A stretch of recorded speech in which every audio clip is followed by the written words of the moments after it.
ఇంకొక సందేహం మేడం. ఒక అనుకోవాలంటే ఇప్పుడు మా పక్కింట్లో సుబ్బారావు ఉంటాడు. అతడు పరమ దుర్మార్గుడు. వందల కోట్లు సంపాదించేస్తున్నాడు. ఈ పక్కింట్లో ఒక సాధు జీవి ఉంటాడు. చాలా మంచివాడు. 10 మందికి సాయం చేస్తాడు. ఉన్న దాంట్లో ఇతరులకి ఇంత పెడతాడు. వాళ్ళు తిన్నాకే తను అంత బావుంటాడు. ఇతనేమో కష్టాల్లోనే ఉంటాడు. అతను మాత్రం విపరీతం కోట్లు సంపాదించి జల్సా చేస్తున్నాడు.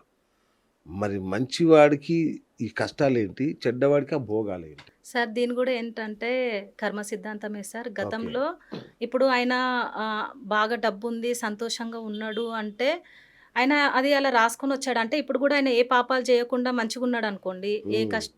ఎవరిని హింస పెట్టకుండా మంచిగున్నాడనుకోండి, పుణ్యం చేస్తూ ఉన్నాడనుకోండి, ఇంకా పుణ్యం యాడ్ అవుతూ ఉంటది. ఆయన హ్మ్. హ్మ్. పైలోకంలో అంటే విశ్వానికి మనం ఏదిస్తే అదే వస్తది.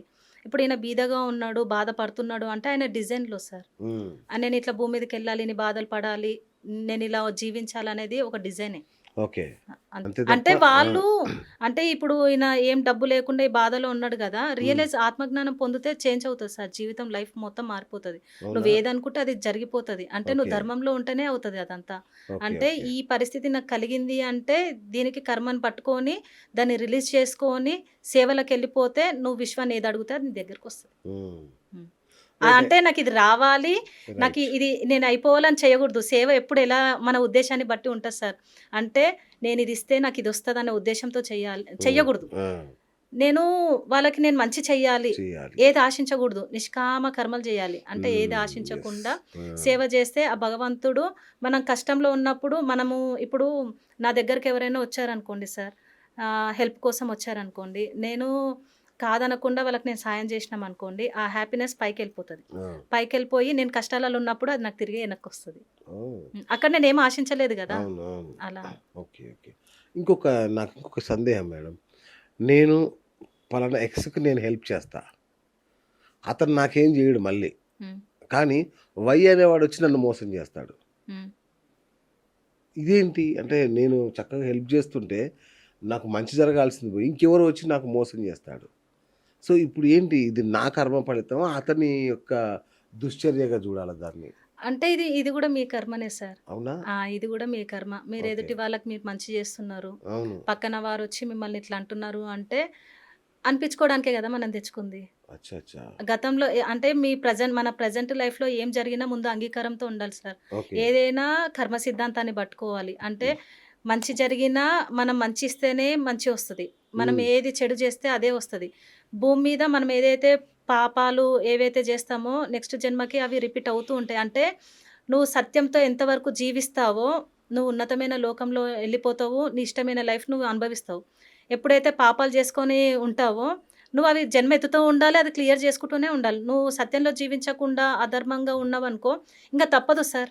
ఈ కర్మచక్రంలో ఆయన ఉండాల్సిందే. ఆ ఉండాల్సిందే. కర్మలు దగ్ధం చేసుకోవడానికి ప్రతి జన్మ ఆయన ఎత్తాల్సిందే. ఓకే. నేను ఇప్పుడు ధర్మంలో ఉన్నా, నేను మంచి సేవ చేస్తున్నా, ఇప్పుడు నేను ఈ జన్మలో నేను పర్ఫెక్ట్‌గున్నాననుకోండి, అన్ని జన్మలో ఉన్న కర్మలన్నీ నాకు దగ్ధం అంటే జ్ఞానంతో ఉండి నేను అన్నీ పోగొట్టుకున్నా అనుకోండి, పైకెళ్ళిన తర్వాత ఉన్నతమైన లోకాలు అంటే ఎన్నో లోకాలుంటాయి. అందులో హ్మ్. నాకు నచ్చిన దాంట్లో నేనుండొచ్చు. హ్మ్. ఆ స్వేచ్ఛ ఉంటది. అచ్చా!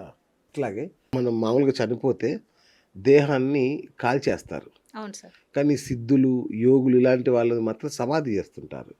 ఏంటి వాళ్ళ శరీరానికి అంత పవర్ ఉంటుందా? ఏంటి సార్ ఈ ఇప్పుడు తేడా ఎందుకు? ఇప్పుడు యోగులు, ఋషులు వీళ్ళుంటారు గదా!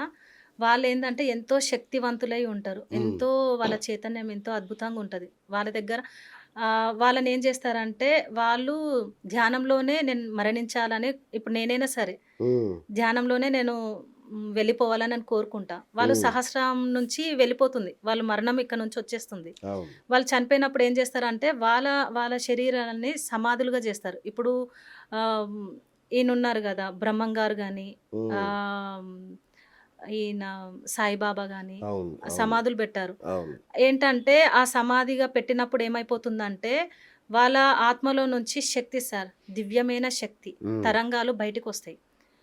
అక్కడేంటంటే ఆహ్, ఏమంటారు సుగంధ పరిమళాలు విరజల్లుతూ ఉంటది.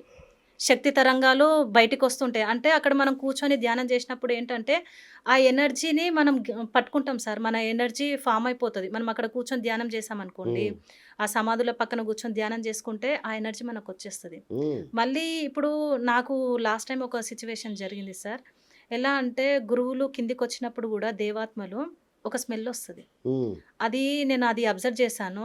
లాస్ట్ టైమ్ నేను ఒక ప్రోగ్రామ్‌కెళ్ళాను. నైట్‌లో సార్, నైట్‌లో నేను క్యాంప్ ఫైర్‌లో అందరం కూర్చున్నాము. అక్కడేంటంటే ఒక స్మెల్ సార్. అది నేను నా జీవితంలో ఇప్పటికి నేనెప్పుడు చూడలే. ఓకే. అది ఎంత బావుందంటే పర్ఫ్యూమ్ గాదు, ఒక ఫ్లవర్ ఒక రకమైన స్మెల్. అది నేను కళ్ళు మూసుకొని ధ్యానం చేసినప్పుడు ఆ స్మెల్ నాకొచ్చింది. అంటే అప్పుడు దేవాత్మలు తిరుగుతూ ఉంటారు.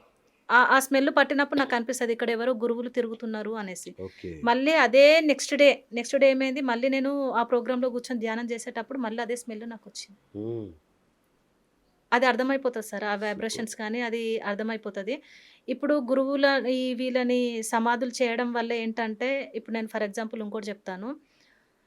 ఇప్పుడు చేపల బుట్ట పెట్టుకున్నవాడు చేపలు అమ్మినప్పుడు ఆ చుట్టుపక్కన ఆ ప్లేస్‌లో కూర్చున్న ప్లేస్‌లో స్మెల్లొస్తది. అవును. చేపల స్మెల్లొస్తది. అవును. అలాగే పూల బుట్ట పెట్టుకున్న ఆమె పూలమ్మినప్పుడు పూల వాసనొస్తది. అదే యోగులు ధ్యానం చేసినప్పుడు ఆ ఎనర్జీ ఫార్మ్ అయిపోతదక్కడ. ఓకే. అక్కడెళ్ళి మనం ధ్యానం చేశామనుకోండి, హ్మ్. అది మనము పట్టుకోవచ్చనమాట. వాళ్ళు సాధన చేసిన ప్లేసులుంటాయి అంటే గదా! ఇంకోలాగా గూడా ఎనర్జీస్. ఇంకోలాగా గూడా అనుకోవచ్చా మ్యామ్? అంటే మనం దేహాన్ని కాల్చేస్తే ఆత్మ వెళ్ళిపోతుంది. పూడ్చిపెడితే మాత్రం ఆత్మ అక్కడే తిరుగుతుంటుంది అని గూడా ఒకటంటారు. అవును సార్. నిజమా అట్లుంటుందా? సార్ ఏమైపోతుందంటే యాక్చువల్లీ ఈ ఇది కాల్చడమే కరెక్ట్ సార్. ఓకే. దహనం జేయడమే కరెక్ట్. ఎందుకంటే ఇప్పుడు చనిపోయిన వాళ్ళని మనము సమాధులుగా పెట్టినామనుకోండి, హ్మ్. ఇంకా దాని మీద అటాచ్‌మెంట్‌తో అదేం చేస్తదంటే, ఆ సమాధి దగ్గరే కూర్చొని దాంట్లో దూరడానికే ట్రై చేస్తది. హ్మ్. అదే అంటున్నా. ఆ! మళ్ళీ లెగాలి అని చెప్పి నా పిల్లల దగ్గరికెళ్ళాలి.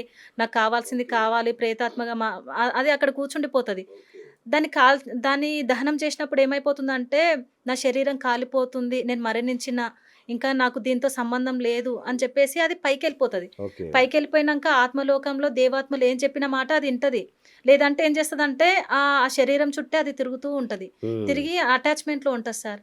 అటాచ్‌మెంట్‌లో ఉండేంటంటే అది ప్రశాంతంగా ఉండదు. ఇంకా ఏమంటారు కొంతమంది దయ్యాలు, ప్రేతాత్మయి తిరుగుతారు అవును. గదా! అవును. యాక్చువల్లీ ఇది దహనం చేయడమే కరెక్ట్. ఓహ్! ఋషులను గాని, యోగులను గాని వాళ్ళని సమాధిలో పెడితే ఏంటంటే, వాళ్ళేదైతే సంపాదించుకున్న ధ్యాన సాధన వల్ల ఆ శక్తి, ఎనర్జీ 10 హుహుహు. మందికి ఉపయోగపడుతుంది. ఓకే. ఉపయోగపడుతుంది. నార్మల్ ఇప్పుడు మామూలు మనుషులున్నారు గదా! వాళ్ళని దహనం జేయాలి. ఓకే. దహనం జేస్తే దానికి అర్థమైపోతది. ఇంకా నాకు శరీరం ఓకే. ఇక్కడ లేదు. ఇగ నేను వ్యామోహం చనిపోయా. తీసుకొని ఎళ్ళిపోతుంది. వెళ్ళిపోతది. ఆహా! అక్కడ పైన వాళ్ళు ఏం చెప్పినా అది ఇంటది. ఓకే. లేదంటే దాని మైండ్ అంతా దాంట్లో ఇక్కడ దూరడానికి మళ్ళీ దూరాలి. లెవ్వాలి.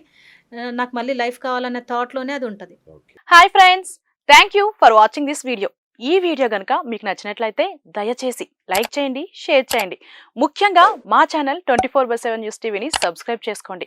ఆ తర్వాత మీ విలువైన అభిప్రాయాల్ని, మార్పులు, చేర్పులు, కావాల్సిన వీడియో ఏమన్నా ఉంటే మన వీడియో కింద కామెంట్ సెక్షన్లో కామెంట్ రూపంలో తెలియజేయండి. నమస్కారం, సాయిదంచిక మాట్లాడుతున్నాను. ప్లీజ్ సబ్స్క్రైబ్, షేర్, లైక్ చేయండి 24/7 టీవీ ఛానల్. హాయ్ నమస్తే, నేను మీ Sonia Akula. Please subscribe to 24/7 news TV. Hi అండి, అందరికీ నమస్తే. నేను Mankota Prasad. Please do subscribe 24/7 news TV. Political, entertainment and infotainment updates కోసం like, share, subscribe 24/7 news TV.